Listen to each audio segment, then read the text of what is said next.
안녕하세요. 오늘도 사연살롱을 찾아주셔서 감사합니다. 저는 30대 결혼 5년차 여자예요. 세상이 아무리 좋아졌다고 해도 며느리에게 시어머니는 긴장되고 조심스러운 상대라는 거는 여전하잖아요. 저는 그런 시어머니가 두 분이셨어요. 한 분은 법적으로 시아버님의 부인인 시어머니시고 또 한 분은 시아버님이 한때 한눈을 팔아 지금의 남편을 낳아줬다던 시어머니죠. 결혼 전에는 몰랐어요. 그렇다고 남편에게 뭐라고 할 수도 없는 게 저희 남편도 저와 결혼하고 이 사실을 알게 됐어요. 그때가 저희가 결혼한 지 얼마 안 됐을 때였는데 시아버님이 심근경색으로 갑자기 세상을 떠나셔서 경황 없이 장례를 치르게 되었을 때였어요. 이틀째가 된 빈소에 갑자기 어떤 중년의 여자가 상복을 입고 나타났고 그 여자를 보는 순간 시어머니는 손을 부들부들 떨며 당신이 왜 여기에 상복을 입고 나타나? 라고 미친 듯이 소리를 치셨어요. 저와 남편 그리고 빈소를 찾은 조문객까지 모두 깜짝 놀랬고 그 뒤 시어머니는 고래고래 소리를 지르시다 그만 정신을 잃고 쓰러지셨어요. 저희 부부는 가까운 병원에 시어머니를 잠시 모시고 다시 빈소로 갔는데 황당하게도 시어머니를 쓰러지게 한 그 중년의 여자가 뻔뻔하게 남의 집 조문객을 자기 손님처럼 맞이하고 있었어요. 얘, 저 여자 누구니? 누군데 자기가 상복을 입고 조문객을 받아? 저를 도와 빈소에 계셨던 저희 친정엄마는 크게 당황해 저를 붙잡고 말씀하셨고 그 말을 들었는지 그 여자는 잠깐 이야기를 하자며 저희 부부와 저희 친정 식구들까지 모두를 불러 앉혔어요. 많이 놀라셨을 텐데 지금부터 제가 하는 말을 똑똑히 들어주셨으면 좋겠습니다. 저는 여기 사돈의 사위를 낳은 생모이자 저 남자의 두 번째 부인이에요. 아, 너한테는 시어머니가 되겠구나. 그러니 지금부터는 조강지처라고 뻐기는 그 여자 말고 생물학적으로 어민, 나한테 효도를 해주었으면 좋겠구나. 말도 안 돼. 저와 남편은 동시에 말했어요. 저희 부모님도 그 여자의 말에 놀라서 입도 다물지 못하셨고 다른 친인척들과 조문객들은 자기들끼리 수군거리기 시작했어요. 그때였어요. 효도? 돈 봉투에 눈이 멀어? 지 자식도 버리고 간 상간녀 주제 뚫린 입이라고 함부로 떠들어? 왜? 이 남자 죽었으니 이제 나타나도 될 것 같았어? 넌 법적으로 뭣도 아니야. 둘째 부인? 어디 첩도 안 되는 게 스스로 둘째 부인이래. 여기서 당장 나가. 그 상복 찢어버리기 전에. 고상하고 조용조용한 시어머니 입에서 무서운 살기가 느껴졌어요. 그 후 평범했던 시댁의 풍경은 어색하고 무거운 공기로 달라졌고 저와 남편은 혼란에 빠져버렸죠. 시어머니는 저에게 큰 비밀을 들켜서 저와 부쩍 어색해지셨고 저 또한 내색하지 않으려고 노력했지만 아무래도 예전처럼은 돌아갈 수 없었어요. 그렇게 한 달 정도의 시간이 흘렀어요. 다행히 그때까지는 남편의 생모라고 주장하는 여자가 잠잠해져 표면적으로는 조금씩 안정을 찾아가고 있었어요. 하지만 저와는 다르게 시어머니는 시간이 흘러도 당신이 불편해서 더 이상은 안 되겠다며 어느 날 갑자기 회사에 있는 저에게 점심을 같이 먹자시며 저를 따로 부르셨어요. 저는 그때 예감할 수 있었어요. 시어머니가 당신이 평생 안고 왔던 그 비밀에 대해 저에게 자세히 이야기하려는 것을요. 그리고 제 예감은 틀리지 않았어요. 갑자기 밥 먹자고 해서 놀랐지. 내가 도저히 이대로 지내는 건 아니다 싶어서. 정말 너한테 미안한 것보다 창피하다. 이 이야기는 평생 너뿐만이 아니라 영훈이한테도 안 하고 싶었는데. 그렇게 시작된 시어머니의 이야기는 당신의 아픈 과거에서부터 시작되었어요. 지금은 돌아가시고 안 계시지만 시어머니의 시어머니인 시할머니는 그렇게 대를 잇는 것에 집착이 심하셨대요. 그런데 시어머니는 아들은커녕 딸도 낳을 수 없는 불임이셨고, 시할머니는 그 사실에 집안의 대를 끊어먹은 물건이라며 자신이 주동하에 시어머니를 집에서 쫓아내려고 하셨대요. 그래도 용케 버티고 버텨 살다 보니 연로하셨던 시할머니는 당신이 갖고 있던 지병으로 세상을 떠나셨고, 마침내 평온이 찾아와 그 즈음엔 아이라도 한 명 입양해 친자식처럼 키울 수 있으면 좋겠다고 생각하셨대요. 당시 시아버지는 지역 사업으로 꽤 돈을 잘 버셨지만 집에는 소홀한 편이셔서 시어머니는 늘 외로웠다고 하셨어요.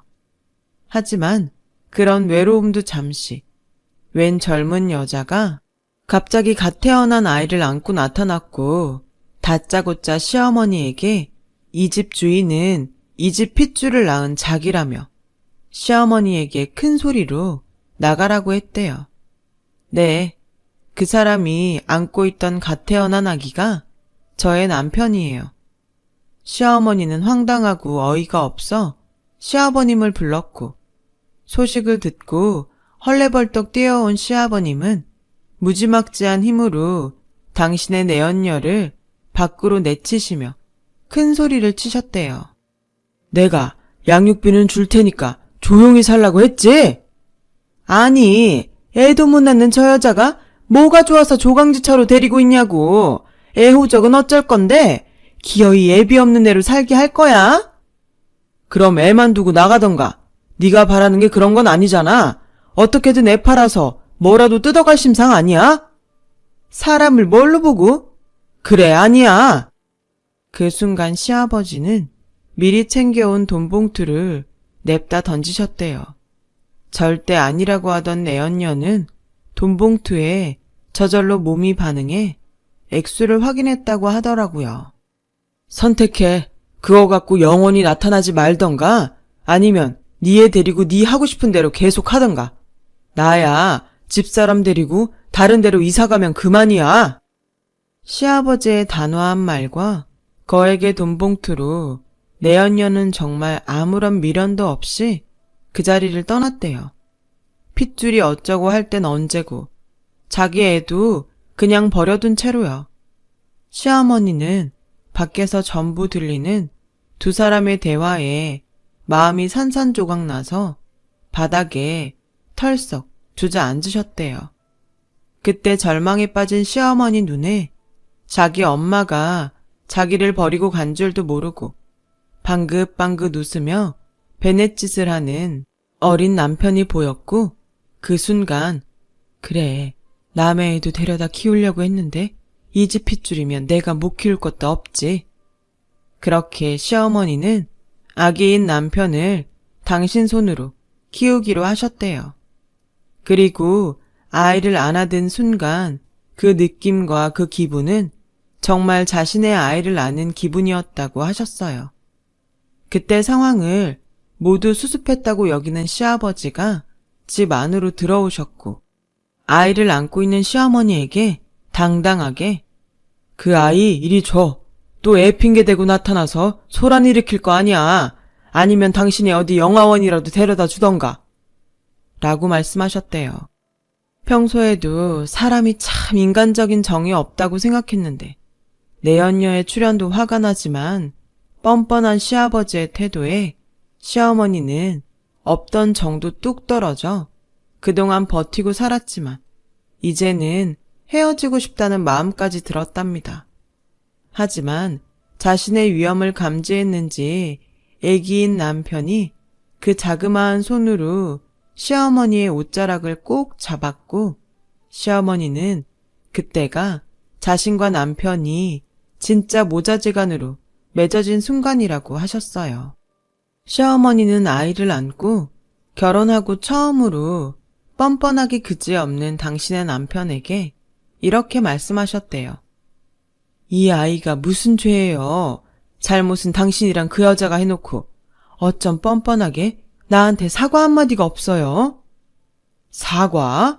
지나가는 사람들한테 물어봐. 내가 어머니 계실 때 당신 내치지 않고 지금껏 데리고 살았는데 사과하라고? 어머니 계셨음 아까 그 여자 며느리 삼으신다 두 팔 벌려 환영하셨을 거야. 나는 지금도 내 자식 낳아준 여자보다 당신 편 들고 있는데 뭐? 사과를 하라고? 고맙네요. 너무 고마워서 지금 사지가 다 부들부들 떨리네요.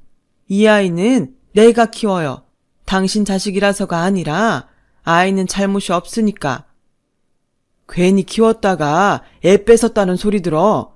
그리고 걔도 커서 나중에 지 엄마 찾아간다고 하면 그것도 또 골치 아파. 당신이 싫으면 내가 데려다 줄게. 이리 줘. 내가 키운다고 했잖아요. 영화원에 데려다 줬다가 이 아이 운명이 어떻게 될 줄 알고. 당신은 하늘도 안 무서워요. 그러다 벌 받아요. 시어머니는 필사적으로 아기를 지키셨고 결혼하고 처음으로 자기의 뜻을 꺾지 않은 시어머니를 시아버지는 어쩔 수 없어서 결국 타 지역으로 이사를 가게 되었다더군요. 지역 사업을 하시던 시아버지와 타 지역으로 거처를 옮긴 시어머니는 거의 주말 부부처럼 지내셨고 그 후 시어머니와 남편은 누가 봐도 진짜 모자지간이 되어 살았다고 하셨어요. 나는 남편보다 우리 영훈이를 더 의지하고 살았어. 영훈이가 내 자식이 아니라는 생각은 정말 한 번도 해본 적이 없었는데 넌 어떻게 생각할지 모르겠지만 나는 정말 다시는 그 여자 볼 일 없을 거라고 생각했다. 나중에 영훈이가 초등학교 갈 때쯤엔 네 시아버지가 하던 일도 접었고 완전히 그 지역과는 연을 끊었으니까 우연이라도 더는 만날 일 없겠다 생각했지. 이렇게 자식 다 키워놓고 황당하게 장례식에 나타날 거라고는 꿈에도 생각 못했다. 너 많이 혼란스럽게 해서 내가 미안해. 그래도 내 약속하마. 달라지는 건 아무것도 없어. 영훈이 내 아들이고 넌 내 며느리야. 또다시 그 여자가 나타나도 내가 알아서 하마. 그러니까 너도 그렇고 영훈이도 그렇고 다시 예전처럼 웃으며 지내자꾸나. 결혼 전이면 모를까. 시어머니의 사연을 모두 들은 저는 시어머니의 마음을 외면할 수 없었어요. 아니 오히려 저는 시어머니를 예전보다 더 좋아하게 되었어요. 저라면 절대 하지 못할 일을 시어머니는 진심을 다해 하셨으니까요. 그때까지는 저희 이 마음이 저희 남편과 분명히 같을 거라고 믿어 의심치 않았어요. 하지만 그 생각은 저 혼자만의 착각이었죠. 남편은 그 일이 있고 얼마 후 저에게 이렇게 말했어요. 있잖아, 다음 주에 우리 어머니 모시고 외식할까? 외식? 뭐 상관없는데 다음 주에 어머니 동창 모임 가신다고 하지 않았어? 그게 나 낳아준 어머니가 밥 한번 먹자고 하시네. 세상에, 저는 남편의 말에 대답하는 것도 깜빡 잊을 만큼 놀라고 말았어요. 옛날 어른들 말에 핏줄은 당긴다고 하더니 이런 게 그런 걸까요? 저는 시어머니에게 모든 사연을 다 들어서인지 남편의 달라진 태도가 이해하기 어려웠어요. 우리가 왜? 그 사람이랑 밥을 왜 먹어? 그래도 나 낳아주신 분이잖아. 당신도 들었잖아. 당신 낳아준 그 여자 돈 때문에 당신 버리고 간 여자야. 당신 지금 어머니 아니었으면 어떻게 됐을지 알 수 없어. 당신 지킨 건 지금껏 당신 키워주신 어머니라고. 나도 얼추 들었어. 그런데 버린 건 아니야. 자기가 잘못한 거야. 혹시 그 여자랑 따로 만났어? 남편은 제 말에 대답하지 못했어요. 하지만 얼머부리는 그 모습 자체가 저에겐 대답과 다르지 않았죠. 저는 흔들리는 남편을 보며 수도 없이 이건 아니라고 설득했어요. 하지만 딱 한 번만이라는 간절한 남편의 부탁에 저는 그래, 딱 한 번이야. 가서 당당하게 우리 시어머니는 한 분이라고 다신 연락하지 말라고 해야지. 다짐하고 식당을 예약했어요. 어머, 니들 왔니? 내가 너무 좋아서 빨리 왔다. 그동안 잘 지내셨어요? 전에 아프시다고 한 허리는 괜찮으시고요? 그게 뭐 금방 좋아지니? 수술을 받아야 좋아지지. 안 그래도 아까 병원에 다녀왔는데 빨리 수술하지 않으면 더 심해질 거라고 하더라. 그럼 빨리 수술하시죠. 그야 내가 돈이 없으니까. 아, 그거 제가... 자기야. 저는 황급히 남편의 입을 막았어요. 저의 그런 행동에 남편의 생모는 눈살을 찌푸렸고 기분 나쁘다는 듯 저에게 얘, 너는 남편 알기를 뭘로 하는 거니? 어디 하늘 같은 남편 입을 막아? 라고 하시며 저에게 정색하셨어요. 저희도 결혼한 지 얼마 되지 않아서 돈이 없어요. 직접 키우지 않으셔서 잘 모르실 수도 있는데 이 사람이 밑도 끝도 없이 마음이 약해요. 앞으로 돈에 관련된 이야기는 저한테 하세요. 알았다. 내가 뭐 너희한테 돈 달라고 하던? 기분 좋게 밥 먹으러 왔더니 기분만 상했구나. 어머니, 마음 푸세요. 이 사람이 아직 잘 몰라서 그래요. 내가 뭘 몰라? 그래, 아무도 얘기해주지 않았을 테니 내 간단히 얘기하마. 네 시아버지랑 난 혼인신고만 하지 못했지 부부였어. 그러다 얘를 낳고 어떻게 알았는지 지금 네 시어머니라는 여자가 나타나 아이를 뺏어갔다. 난 절대 뺏기지 않으려 했지만 이상한 남자들까지 동원해 나를 때리고 붙들고 꼼짝 못하게 하는 통에 어쩔 수 없이 애를 뺏겼어. 그리고 돈 봉투를 집어 던지더라. 얘 호적 문제도 있고 그냥 깨끗이 잊고 살라고. 나중엔 아이를 돌려달라고 부탁하러 갔는데 이사를 가고 사라진 후였어. 그러다 우연히 그 사람이 죽었다는 소식을 들었고 그래도 남편 마지막 가는 길은 제대로 인사하고 싶어서 갔다가 그 사단이 난 거야. 남편은 뭐가 그리 마음이 아픈지 눈물까지 글썽였어요. 하지만 저는 그 여자의 말을 믿지 않았고 그렇게 저와 남편의 생모는 남편을 사이에 두고 서로를 경계하는 사이가 되었어요. 당신, 우리 어머니한테 너무한 거 아니야? 당신이야말로 어떻게 사람 마음이 그래? 여태 길러준 어머니한테 죄송하지 않아? 감사해. 어떤 게 진실이든 지금까지 날 키워주신 건 맞으니까. 그렇다고 해서 날 낳아준 어머니를 모른 척할 순 없어. 그래서 귀엽고 그 여자 수술비를 주겠다는 거야? 자식인데 당연한 거 아니야? 와, 보통 아파도 괜찮다고 하는 것이 진짜 부모 마음 아닌가요? 어떻게 된 게 그 속이 빤하게 보이는데 이 남자는 자신의 생모라는 이유 하나만으로 이렇게 콩깍지가 단단히 씌일 수 있는 걸까요? 결국 남편은 자신의 카드로 그 여자의 병원비를 계산했어요. 물론 저 모르게 그 후로도 계속 만나 이것저것 지원을 했고 저는 남편의 카드값과 없던 대출금 내역을 발견해 그날 결혼하고 큰 싸움을 벌이게 되었어요. 이거 다 뭐야? 이거 다 그 여자한테 돈 해준 거야? 그게 나한테 여동생이 한 명 있어. 근데 걔가 이번에 결혼을 한다네. 혼수해 갈 돈이 없다고 해서. 저는 남편의 말에 뒤통수를 3개 맞은 것 같이 머리가 핑 돌았어요.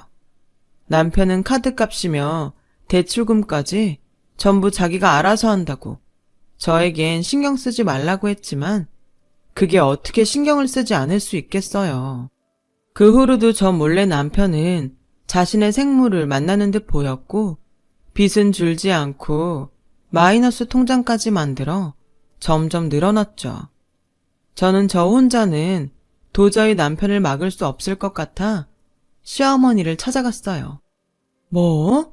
너는 왜 그걸 지금 얘기하니? 저도 이 정도까지 휘둘렸을 줄은 몰랐어요. 영훈이 어디니? 어디에 있든 당장 오라고 해. 저는 시어머니의 말에 남편에게 전화를 걸었어요. 하지만 전화를 받지 않았고 시어머니는 무슨 일이 있어도 남편을 보고 이야기를 하겠다며 저희 집으로 오셨어요. 그런데 저희 집에 도착한 그때 저는 제 눈을 의심할 수밖에 없었어요. 남편의 생모와 그 여자의 딸로 보이는 여자가 저희 집에서 자기들 멋대로 제 물건에 손을 대고 있었어요. 지금 뭐 하는 거예요? 왜 남의 물건에 손을 대? 저는 분노에 차서 남편 생모와 함께 있는 여자를 밀어내버렸어요. 그리고 그 여자 손에 들린 제 물건을 다시 뺏어왔는데 그러자 이번엔 남편의 생모가 야 이년아 어디 감히 내 딸한테 손을 대? 하며 제 머리채를 잡았고 시어머니 역시 단단히 화가 나셔서 남편 생모의 머리채를 두 손 가득 잡으셨어요. 이것이 여기가 어디라고 와서 내 며느리 머리채를 잡아? 어디긴 내 아들 집이지. 이 집도 얘 아빠가 해준 집이라며? 그럼 나한테도 권리 있는 거 아니야? 권리? 그럼 난 상간녀 머리털 다 뽑을 권리도 있다 이거사. 내가 오늘 너 가만 안 둘 거야. 정말 내 여자가 뒤엉켜 저희 집은 아수라장이 따로 없었어요. 그러는 사이 남편은 양손 가득 소고기를 들고 집으로 왔고 아수라장이 된 집안을 보고는 놀라더니 곧이어 싸움을 말렸어요. 그만하세요 좀. 오빠 이 아줌마랑 이 여자 좀 어떻게 해봐. 이 여자가 네 오빠 와이프다. 이 호칭도 모르는 무식한 거사. 너 내 딸한테 욕했어? 이 싸가지 없는 년이? 누가 내 며느리한테 함부로 싸가지 없대. 이 상간년이? 어머니, 지금 당장 저희 엄마한테서 떨어지세요. 안 그러시면 저 다신 어머니 안 봅니다. 남편의 그 말은 시어머니에게는 비수가 되었고 저에겐 충격으로 다가와 남편이 바라던 대로 싸움은 끝이 났어요. 뭐? 너 지금 뭐라고 했니? 당신 미쳤어? 누가 당신 엄마야? 예, 아무리 내가 버부르는 남이라고 해도 네 남편 낳아준 사람이다. 너는 어쩌면 그렇게 한결같이 나를 무시하니? 맞아, 이 여자 진짜 해도 해도 너무해. 남편은 자기가 정리하겠다며 자신의 생모와 여동생을 집으로 돌려보냈어요. 그리고 아직도 충격에서 헤어나오지 못하는 시어머니에게 무릎을 꿇더니 이렇게 말하더군요. 그동안 키워주셔서 감사합니다. 저 정말 그 은혜 잊지 않을게요. 명절이고 생신이고 남들 하는 거 다 하겠습니다. 근데 저도 저 낳아준 엄마랑 갖지 못한 시간 보내고 싶어요. 어머니는 아버지랑 그렇게 정도 없으셨잖아요. 그냥 저희 엄마 인정해 주시면 안 될까요? 네가 어떻게 나한테 이러니? 내가 너 키우면서 내 자식 아니라고 소홀히 했어? 어떻게 지 생모 나타났다고 여태 널 키운 나한테 이러니? 죄송합니다. 머리로는 당연히 아니라는 걸 아는데 마음이 따라주지 않아요. 저는 가만히 듣다 정말 이건 아니다 싶었어요. 그래서 좋아. 당신 뜻이 그렇다면 난 당신 엄마 시어머니로 못 봐. 우리 이혼해. 라고 말했고 제 말에 남편은 아무런 대답도 하지 못했어요. 저희는 결국 법원으로 향했어요. 남편은 끝까지 저에게 이렇게까지 할 필요가 있냐며 그냥 자신의 엄마를 인정해달라고 애원했지만 저는 단호하게 거절했죠. 그리고 법원에 이혼 서류를 접수하고 남편과 따로따로 나오는데 글쎄 어떻게 알았는지 남편 생모가 법원 앞에서 전화통화를 하며 남편을 기다리고 있더군요. 저는 그의 생모에게 마지막으로 퍼붓고 싶어서 다가갔어요. 그런데 그 여자의 통화 소리에 저는 발걸음을 멈추고 말았어요. 그리고 떨리는 손으로 핸드폰을 꺼내 통화 소리를 녹음하며 조용히 그 여자에게로 갔어요. 야, 이젠 지랄 맞은 며느리년도 끝이야. 누가 당신 아들 아니랄까봐 효자라니까. 내가 지 낳아준 생모라고 하니까 나한테 완전히 충성하는 것 봐. 그땐 화나서 당신이 나 몰래 낳아온 애랑 팔자 좀 고쳐보려고 했는데 그때도 한 건 해주더니 완전히 당신 아들 복덩이야. 아니, 돈덩인가? 그 집 팔고 걔 직장 좋으니까 대출 좀 더 받으면 난 뭐 됐고 그 다음엔 당신 아들이니까 당신 마음대로 해. 아, 시간 됐다. 끊어. 저는 온몸이 떨렸지만 침착하기 위해 버텼어요. 그리고 지금 막 나오는 듯 걸어갔고 저를 보자 그 여자는 눈살을 찌푸리며 이제 다 끝났네. 너도 나도. 다신 엮이지 말자. 라고 말하더라고요. 저는 약오를 하고 일부러 그러게 막상 진짜로 서류까지 제출하고 나니까 마음이 좀 그렇네요. 아무래도 이혼까지는 좀 오바였나 봐요. 제가 알기로는 지금이라도 번복할 수 있다고 하던데 라며 자극했죠. 제 도발에 남편의 생모라 우기는 여자는 도끼 눈은 하고 자기를 놀린다며 자기의 주특기인 제 머리채를 잡았어요. 저는 이때가 기회다 싶어 여자의 머리채를 잡으며 머리카락을 한 움큼 뽑았고 그렇게 머리가 산발이 돼서 집으로 향했어요. 창피한지도 모른 채 저는 집에 도착해 남편의 칫솔과 아까 한 움큼 뽑은 그 여자의 머리카락을 들고 태어나 처음으로 유전자 검사를 의뢰했죠. 그날 저녁 남편에게 일단 서류는 제출했지만 정말로 이혼할지는 조금 더 생각해 보겠다고 했어요. 남편은 아무것도 모르고 저에게 고맙다고 했어요.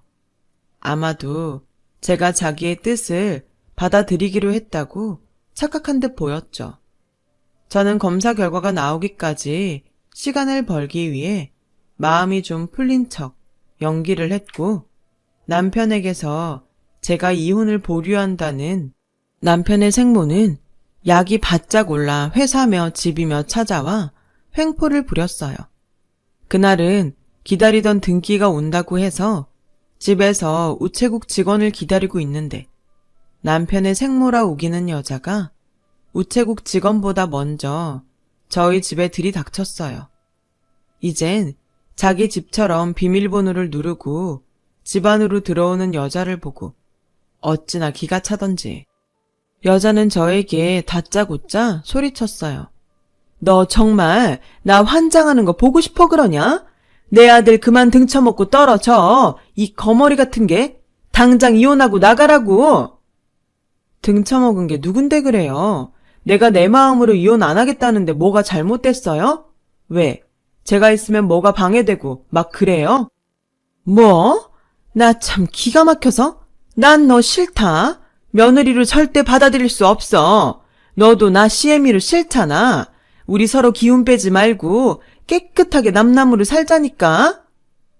그렇게 저는 남편의 생모라 우기는 여자와 실랑이를 벌였고 그 사이 남편은 남편대로 시어머니는 시어머니대로 저희 집에 순차적으로 도착했어요. 사실 오늘 등기가 온다고 아침에 문자가 왔길래 제가 미리 시어머니에게 집으로 오시라고 했거든요. 또 싸워. 당신도 그만하고 엄마도 그만해요. 그때였어요. 우체국 직원이 저희 집 초인종을 눌렀죠. 저는 얼른 등기 서류를 받아들고 화장실로 냅다 들어가 서류를 확인했어요. 예상대로 남편과 저 여자는 친자 관계가 아니었어요. 아마도 갓난아기를 안고 나타났던 그 옛날부터 남편은 시아버지의 핏줄이 아니었던 거예요. 저는 화장실 문을 열고 나갔어요. 그러자 이번엔 시어머니와 그 여자가 또 실랑이를 벌이고 있었습니다. 남편은 그런 두 어머니를 말리느라 진땀을 빼고 있었는데 스톱! 지금 제가 진짜 중요한 이야기를 할 테니 잘 들으세요. 당신도 똑똑히 들어. 저는 먼저 지난번 법원 앞에서 녹음한 음성을 틀었어요. 순간 남편의 생모는 화들짝 놀랐고 남편과 시어머니는 이게 뭔가 싶어 눈동자만 이리저리 굴리더라고요. 녹음 파일이 끝나자 방금 도착한 등기 서류를 꺼내 들었어요. 이 서류는 당신이랑 당신 생모라고 우기는 저 여자의 유전자 검사 결과야. 당신이 직접 봐. 남편은 제가 건넨 서류를 받아들이고 손을 떨기 시작했어요. 아마 충격이 컸겠죠. 남편의 손에서 떨어진 검사 결과지를 받아든 시어머니 역시 충격은 이만저만이 아니셨어요. 그러자 상황 파악이 끝난 여자는 냅다 도망치려고 하는데 저는 필사적으로 그 여자를 붙들었고 시어머니는 분노에 차서 그 여자의 뒤통수를 냅다 치셨어요. 저는 그 길로 경찰서로 가서 여자를 사기죄로 고소했고 여자는 잘못했다며 저와 시어머니에게 무릎을 꿇고 손이 발휘되도록 싹싹 빌었어요. 내가 죽을 죄를 지었어. 제발 한 번만 용서해주면 안 될까? 저기 사모님 저 좀 봐주세요. 먹고 살려고 그랬어요. 오죽하면 애를 데리고 제가 거길 갔겠어요. 제발 며느님 좀 말려주세요. 내가 미쳤어? 하마터면 우리의 인생 망칠 뻔했는데 내가 당신을 왜 봐줘? 그냥 그때 돈 봉투나 받고 떨어지지. 뭘 더 뜯어내려고 나타나서 애 가슴에 대못을 박아. 앞으로 우리 애는 어떻게 살라고? 시어머니는 충격의 넋을 놓고 있는 남편을 보고 울기 시작하셨어요. 이 순간에도 속았다는 사실보다 남편이 받은 충격이 더 가슴 아픈 시어머니셨어요. 그런 큰 소동을 겪고 남편은 시어머니 보기가 죄스러워 앞으로 볼 수 없을 것 같다고 했어요. 시어머니는 남편의 말을 듣고 사람이 작정하고 속이는데 어떻게 안 속고 배기냐며 오히려 충격받은 남편에게 잘못이 없다고 위해 주셨어요. 그리고 시어머니는 난 네가 누구의 핏줄이든 상관없다. 남의 애도 자기 자식처럼 키우는 세상인데 난 아마 처음부터 그 사실을 알았어도 널 기꺼이 내 자식으로 키웠을 거야. 그때 넌 분명히 내 아들이 될 운명이었어. 난 그걸 느꼈고 아주 감사한 마음으로 널 키웠다. 어머니, 정말 죄송해요. 제가 어머니한테 그러면 안 되는 건데 제가 배은망덕했어요. 저 같은 건 버려져도 싸요. 어머니 그냥 저 미워하셔도 되고 원망하셔도 됩니다. 내가 왜 내 귀한 아들한테 그런 짓을 하니? 됐다. 지금 네 마음만으로도 난 다 용서할 수 있다. 그러니 그만해. 네가 그러면 그럴수록 어미 마음은 찢어지는 거야. 남편은 끝내 시어머니의 말에 어린아이처럼 엉엉 울었어요. 저도 얼마나 울었는지 몰라요. 정말 엄마라는 존재는 어떤 것에도 비유할 수 없을 정도로 대단하다는 걸 그 순간 느꼈어요. 그 일이 벌써 3년 전의 일이네요. 지금 남편과 시어머니는 둘도 없는 모자지간으로 제가 다 질투가 날 정도로 잘 지내고 있어요. 저는 지금 임신 8개월에 접어들어 회사에도 미리 육아휴직을 내놓은 상태인데 시어머니는 그런 저를 돕고 싶다고 하셔서 합가를 생각하고 있어요. 남들은 시어머니와 함께 사는 건 추천하지 않는다고 하던데 저는 오히려 시어머니 같은 엄마가 되고 싶어 함께하는 그날을 손꼽아 기다리고 있답니다. 그래서 요즘 저희 친정엄마가 사부인에게 딸을 뺏겼다고 자주 삐치시곤 해요. 큰 고비를 어렵게 넘어온 우리 가족, 앞으로는 서로 사랑만 하며 오랫동안 행복하기를. 그리고 누구보다 저희 시어머니가 가장 많이 행복하기를 저는 바라고 또 바랍니다. 지금까지 저의 긴 사연 들어주셔서 고맙습니다. 늘 지금의 저희 가족처럼 행복하시길 바랄게요. 여러분, 사연 댓글에 응원과 현명한 조언 부탁드려요. 좋아요와 구독은 저에게 큰 힘이 됩니다. 오늘도 좋은 일 가득하세요.